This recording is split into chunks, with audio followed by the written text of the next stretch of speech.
আসসালামু আলাইকুম, স্বাগত জানাচ্ছি আরটিভির দুপুরের সংবাদে। আপনাদের সঙ্গে আছি আমি ফাহমিদা সালাম। আঞ্চলিক শান্তি, সমৃদ্ধি ও স্থিতিশীলতা প্রতিষ্ঠায় চীন জোরালো ভূমিকা রাখবে বলে আশা করছেন প্রধান উপদেষ্টা ডক্টর মোহাম্মদ ইউনূস। সকালে প্রেসিডেন্ট শি জিনপিং এর সঙ্গে বৈঠকে এ আশা জানান তিনি। রোহিঙ্গাদের মিয়ানমারে ফেরাতে চীনকে শক্তিশালী ভূমিকা রাখার আহ্বান ডক্টর ইউনূসের। প্রধান উপদেষ্টার প্রেস সচিব জানান, চীনের প্রেসিডেন্টের সঙ্গে বৈঠকে তিস্তার পানি ব্যবস্থাপনা নিয়েও আলোচনা হয়েছে। বিস্তারিত জানাচ্ছেন নাজিব ফরাইজি।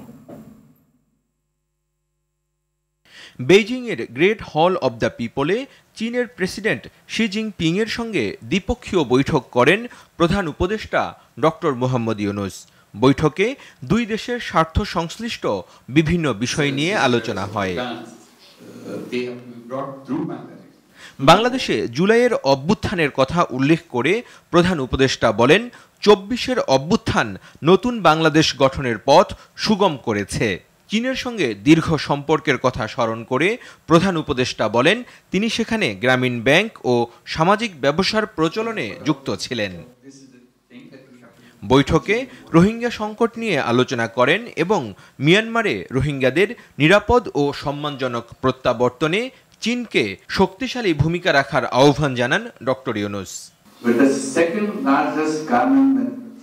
পরে বেইজিংয়ের দ্য প্রেসিডেন্সিয়ালে চীনা ব্যবসায়ীদের সঙ্গে একটি বিনিয়োগ সংলাপে অংশ নেন ডক্টর ইউনূস।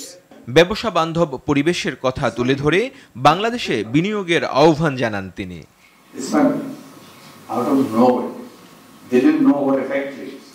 প্রধান উপদেষ্টা একই ভেন্যুতে টেকসই অবকাঠামো ও জ্বালানি বিনিয়োগ, বাংলাদেশে উৎপাদন ও বাজারের সুযোগ এবং সামাজিক ব্যবসা, যুব উদ্যোক্তা ও 3.0-র ভবিষ্যৎ নিয়ে 3টি গোলটেবিল আলোচনায় অংশ নেন। নাজিব ফরাইজি, আরটিভি, ঢাকা।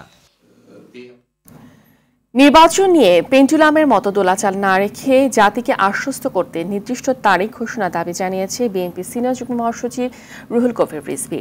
দুপুরে নয়াপল্টনে দলের কেন্দ্রীয় কার্যালয় ঈদ উপহার প্রদানের সময় তিনি এ দাবি জানান। ইশরাক হোসেনকে ঢাকা দক্ষিণ সিটির মেয়র ঘোষণায় আইনের শাসন প্রতিষ্ঠিত হয়েছে বলে মন্তব্য করেন তিনি। খান আলামিনের রিপোর্টে বিস্তারিত।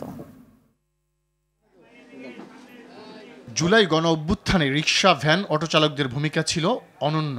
এসব খেটে খাওয়া মানুষের ঈদকে রঙিন করতে বিএনপির ভারপ্রাপ্ত চেয়ারম্যান তারেক রহমানের পক্ষ থেকে দেয়া হলো উপহার। বিএনপির কেন্দ্রীয় কার্যালয়ে এসব উপহার তাদের হাতে তুলে দেন দলের জ্যেষ্ঠ যুগ্ম মহাসচিব রুহুল কবির রিজভী। দলের সম্মানিত ভারপ্রাপ্ত চেয়ারম্যানের পক্ষ থেকে কিছু সহায়তার জন্য এসব নির্বাচন নিয়ে অন্তর্বর্তী সরকার ধোঁয়াশা তৈরি করেছে মন্তব্য করে রিজভী বলেন, তাদের কথায় শেখ হাসিনার সুর পাওয়া যাচ্ছে। বিগত 3টি নির্বাচন সুষ্ঠু হয়নি বলেই 5 আগস্টের প্রেক্ষাপট তৈরি হয় বলে জানান তিনি। অবৈধভাবে যে ক্ষমতা দখল করেছিল, একটা ভোট রিগিং করে যে মেয়র পদটিকে দখল করা হয়েছিল, সেটার বিরুদ্ধে যে একটা আইনি ভিত্তি প্রতিষ্ঠা করলাম, সেটার কিন্তু একটা সেই বিষয়ে কিন্তু কোনো অ্যাপ্রিসিয়েশন কিন্তু এই মহলটি দেখাচ্ছে না। আমি কিন্তু হারি নাই, আমাকে হারিয়ে দেওয়া হয়েছে। অতএব সেটা কাগজে কলমে প্রতিষ্ঠা পাক, সেটাই আমাদের লক্ষ্য ছিল। অনুষ্ঠানে ইশরাক হোসেন বলেন, ঢাকা দক্ষিণ সিটির 2020 সালের নির্বাচন নিয়ে আদালতের রায়ে প্রমাণ হয়েছে আওয়ামী আমলে কোনো নির্বাচনই সুষ্ঠু হয়নি। আমরা ডিসেম্বর শুনে আবার কখনো শুনছি যে মার্চ, আবার এসে চলে যাচ্ছে জুন। এই ধরনের যে একটা পেন্ডুলামের মতো বক্তব্য দুলছে অন্তর্বর্তীকালীন সরকারের, এই দোলায়মান অবস্থা থেকে জাতিকে একটি সুনির্দিষ্ট তারিখ দিয়ে আশ্বস্ত করা দরকার। আওয়ামী লীগের মতো আর কেউ যেন জনগণের অধিকার নিয়ে ছিনিমিনি খেলতে না পারে, সে ব্যাপারে সবাইকে সতর্ক থাকার আহ্বান বিএনপির। খান আলামিন, আরটিভি, ঢাকা। ঈদের আনন্দ পরিবারের সঙ্গে ভাগাভাগি করতে ঢাকা ছাড়তে শুরু করেছে রাজধানীবাসী। রেল স্টেশন, বাস স্ট্যান্ড ও সদরঘাট লঞ্চ টার্মিনালে ঘরমুখো মানুষের পদচারণায় মুখর হয়ে উঠেছে। ট্রেনের জন্য ঘণ্টার পর ঘণ্টা অপেক্ষা করার চিত্র এবার নেই। নির্ধারিত সময়ে ছেড়ে যাচ্ছে ট্রেন, ফলে নির্বিঘ্নে বাড়ির পথে রওনা হতে পারছেন যাত্রীরা।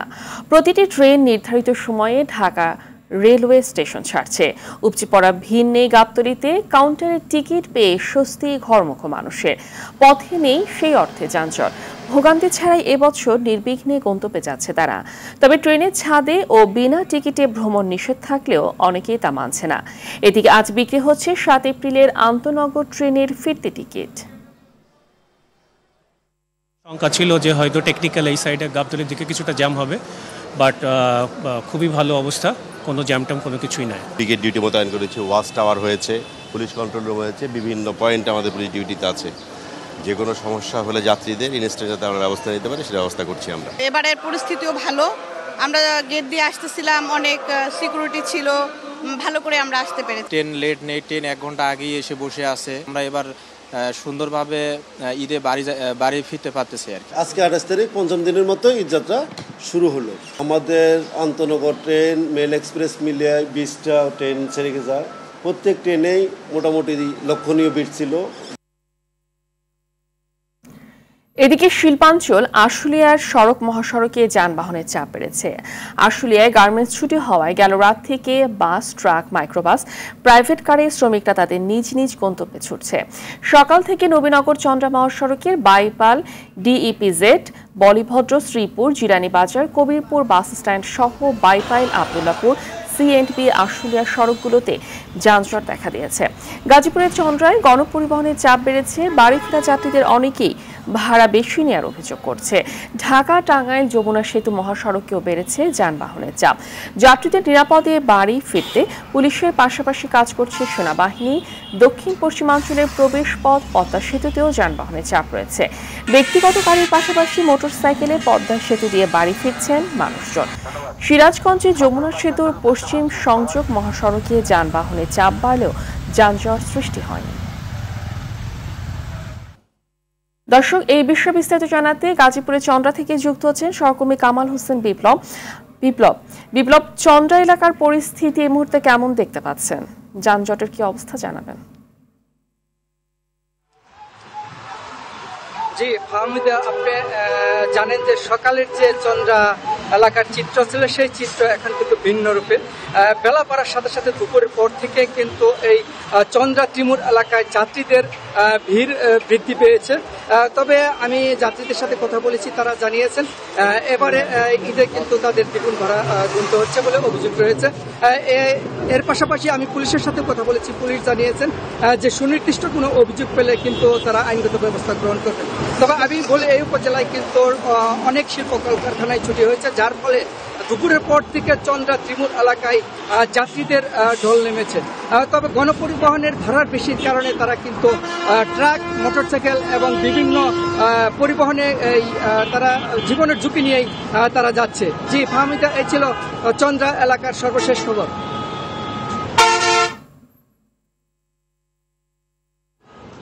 ধন্যবাদ আপনাকে। এদিকে ঈদ যাত্রায় ঢাকা ময়মনসিংহ মহাসড়কের গাজীপুর অংশের কয়েকটি স্থানে তীব্র যানজটের আশঙ্কা করা হচ্ছে। মহাসড়কটিতে অত্যাধুনিক বাস, র্যাপিড স্পিড ট্রানজিট প্রকল্পের আওতায় সড়ক ও ফ্লাইওভার নির্মাণ কাজ প্রায় শেষ। এতে দুর্ভোগ কমলেও যানবাহনের বাড়তি চাপে চৌরাস্তা সহ কয়েকটি পয়েন্টে যানজটের সম্ভাবনা রয়েছে। গাজীপুর থেকে আজহারুল হকের প্রতিবেদন, জানাচ্ছেন আব্দুল হামিদ। রাজধানী ঢাকার সঙ্গে কিশোরগঞ্জ, ময়মনসিংহ, জামালপুর সহ উত্তর পশ্চিমাঞ্চলের ঘরমুখো মানুষের অন্যতম ভরসা ঢাকা ময়মনসিংহ মহাসড়ক। জেলা স্টেশন রোড, তারগাছ, বড়বাড়ি সহ কয়েকটি পয়েন্টে বিআরটিএর স্টেশনের কাজ চলমান থাকায় শিল্প অধ্যুষিত এসব এলাকায় ঈদযাত্রায় যাত্রী ও চালকদের পোহাতে হতে পারে তীব্র ভোগান্তি।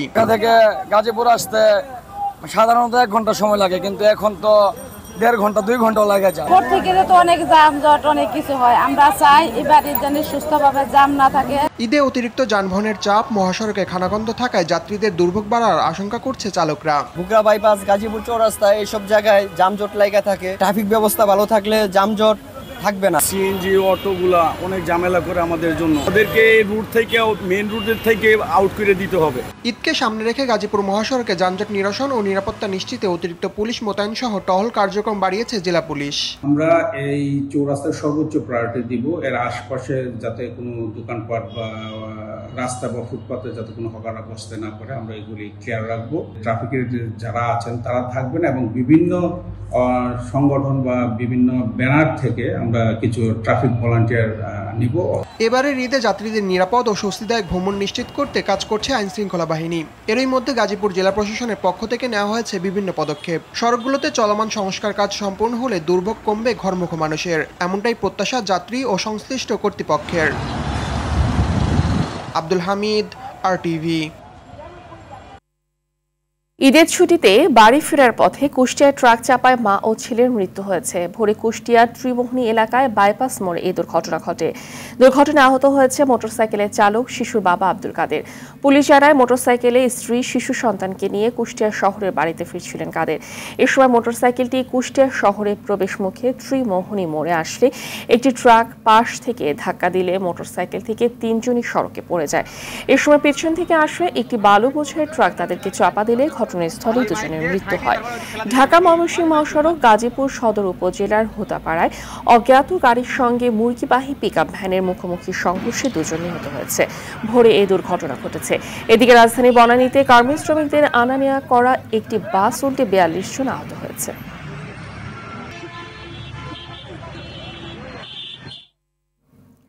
পবিত্র জামাতুল বিদা উপলক্ষে মসজিদে মসজিদে মুসল্লিদের ভিড়। রমজানের শেষ শুক্রবার পবিত্র জুমাতুল বিদা হিসেবে পালিত হয়। ইসলাম ধর্মাবলম্বীরা এই দিনে জুমার নামাজে আল্লাহর দরবারে ক্ষমা ও রহমত কামনা করেন, ইবাদত বন্দেগী করেন। দিনটি মুসলিম বিশ্বের প্রথম কেবলা বাইতুল মুকাদ্দেস অর্থাৎ মসজিদুল আকসা পুনরুদ্ধারের দাবিতে আল কুদ দিবস হিসেবেও পালিত হয়। 1968 সালে আগ্রাসন চালিয়ে ইসরায়েল এই মসজিদ এলাকা তথা জেরুজালেম দখল করে। হযরত মুহাম্মদ সাল্লাল্লাহু আলাইহি সাল্লাম রমজানের শেষ শুক্রবার জুমার নামাজের পর বিশেষ ইবাদত করতেন। তার উম্মতরা এরই ধারাবাহিকতায় এই দিনে বাদ জুমা নফল নামাজ আদায় করেন এবং বিশেষ মুনাজাত করেন। প্রতি বছরের মতো এবারও জুমাতুল বিদা উপলক্ষে জাতীয় মসজিদ বাইতুল মোকাররমে অতিরিক্ত মুসল্লিদের নামাজ আদায়ের জন্য বিশেষ ব্যবস্থা করা হয়েছে।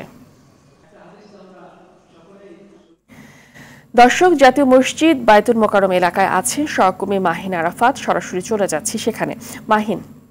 মাহিন, জুমাতুল বিদা নিয়ে কি তথ্য আছে আপনার কাছে জানাবেন? জি ফাহমিদা, আপনি যেমনটি বলছিলেন যে রমজানের শেষ শুক্রবার অর্থাৎ জুম্মার দিন জুমাতুল বিদা পালন করা হয় এবং এই দিনটিকে পালনের উদ্দেশ্যে বাইতুল মোকাররমে বিশেষ ব্যবস্থা নেওয়া হয়েছিল। আমরা জানি যে বাইতুল মোকাররমে একসঙ্গে 1.5 থেকে 2 লক্ষ মুসল্লি নামাজ পড়তে পারে এবং জামাতুল বিদা উপলক্ষে 1.5 থেকে 2 লক্ষ মুসল্লির পাশাপাশি আরও বিশেষ ব্যবস্থা নেওয়া হয়েছিল। এর ফলে আমরা যেটা জানতে পেরেছি যে প্রায় 3 লক্ষাধিক মুসল্লি একত্রে জুমাতুল বিদার নামাজ আদায় করেছেন এবং নামাজ শেষে তারা মুসলিম উম্মাহ এবং ফিলিস্তিনের গাজায় যে বর্বরচিত হত্যাকাণ্ড হচ্ছে সেই হত্যাকাণ্ডের বন্ধে বিশেষ দোয়া করেছেন।